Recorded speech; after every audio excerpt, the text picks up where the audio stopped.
পুনৰ আমানতৰ ধন জব্দ হ'ব নেকি আম আদমি পাৰ্টিৰ এখত এজনেও ভোট দিয়া নাছিল আম আদমি পাৰ্টিক সুনীতা কেজৰিৱালৰ কথাত পতিয়ন যাবনে হাৰিয়ানাবাসী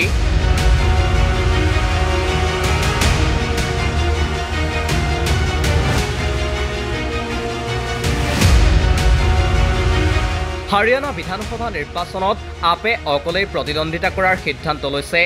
এই সিদ্ধান্তক লৈ যথেষ্ট সুখী আপ নেতৃত্ব কাৰাবন্দী আপৰ মুৰব্বী অৰবিন্দ কেজৰিৱালৰ পত্নী সুনীতা কেজৰিৱালে ইতিমধ্যে ৰাজ্যখনৰ কেইবাটাও সমষ্টিত প্ৰচাৰ অভিযানত ব্যস্ত আছে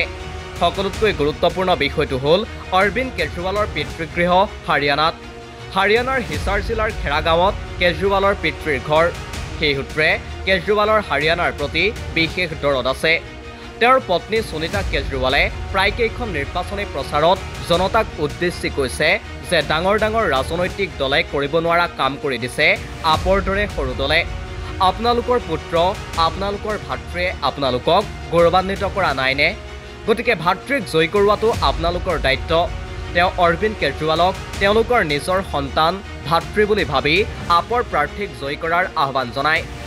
অৰবিন্দ কেজৰিৱালৰ পত্নী সুনীতা কেজৰিৱালে প্ৰায় প্ৰতিখন নিৰ্বাচনী সভাতে কেজৰিৱালৰ প্ৰসংগ টানি আনি জনতাক আৱেগিক কৰিব খুজিছে যদিও জনতা কিমান আৱেগিক হয় সেইটো এতিয়াই কোৱা টান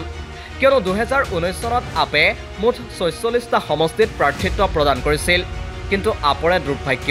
যে এটা সমষ্টিতো প্ৰাৰ্থী জিকাব নোৱাৰিলে বৰঞ্চ বহুতবোৰ সমষ্টিত আমানতৰ ধন জব্দ হ'ল আম আদমি পাৰ্টিৰ আপে 2019 চনত লাভ কৰা ভোটৰ হাৰ আছিল মাত্ৰ 0.48%। 2024 চনত লোকসভা নিৰ্বাচনত আপে কেৱল কুৰুক্ষেত্ৰ সমষ্টিত প্ৰতিদ্বন্দ্বিতা আগবঢ়াইছিল সমষ্টিটোত আপৰ প্ৰাৰ্থীগৰাকীয়ে 5 লাখৰো অধিক ভোটত বিজেপিৰ নবীন জিন্দালৰ হাতত পৰাজিত হৈছিল উল্লেখ্য কংগ্ৰেছ আৰু আপে হাৰিয়ানাৰ নিৰ্বাচনৰ বাবে প্ৰথমে বুজাবুজিৰে প্ৰাৰ্থিত্ব আগবঢ়োৱাৰ সিদ্ধান্ত লৈছিল যদিও কিন্তু সোমবাৰে আপে 20 গৰাকী প্ৰাৰ্থীৰ নাম নিজাববীয়াকৈ ঘোষণা কৰে আপে দিল্লী হাৰিয়ানা আৰু হাৰিয়ানা পাঞ্জাব সীমান্তত অৱস্থিত 10টা সমষ্টি বিচাৰিছিল কংগ্ৰেছৰ পৰা কিন্তু কংগ্ৰেছে সেইকেইটা সমষ্টিত নিজ সমৰ্থকৰ আৱেগ অনুভূতিক গুৰুত্ব দি আপক এৰি দিয়াৰ বিষয়টোত হুহকা পিছলা কৰি আছিল ফলস্বৰূপে 12 ছেপ্টেম্বৰত মনোনয়ন পত্ৰ দাখিলৰ দিনটোলৈ বাট নাচালে আম আদমি পাৰ্টিয়ে ইতিমধ্যে সোমবাৰে আপে দ্বিতীয়খন প্ৰাৰ্থী তালিকা ঘোষণা কৰে এই তালিকাত মুঠ 9 গৰাকী প্ৰাৰ্থীৰ নাম ঘোষণা কৰা হৈছে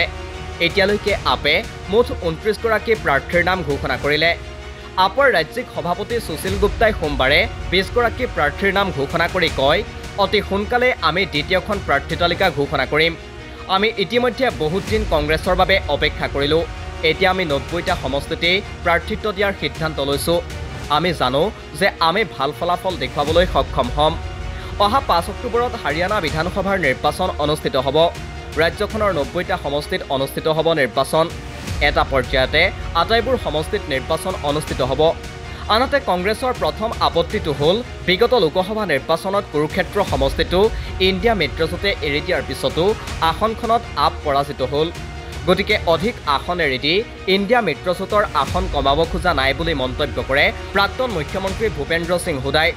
অৱশ্যে আপক বিগত লোকসভাত ইণ্ডিয়া মিত্ৰজোঁটে গুজৰাট হাৰিয়ানা আৰু দিল্লীত এখনকৈ আসন এৰি দিছিল যদিও কিন্তু জয়ী হ'ব নোৱাৰিলে আপৰ প্ৰাৰ্থী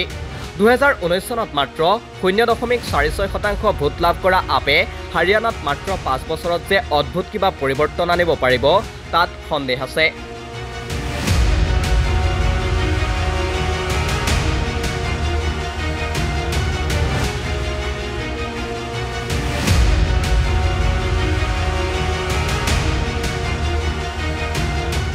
News Desk Report, The Cross Current.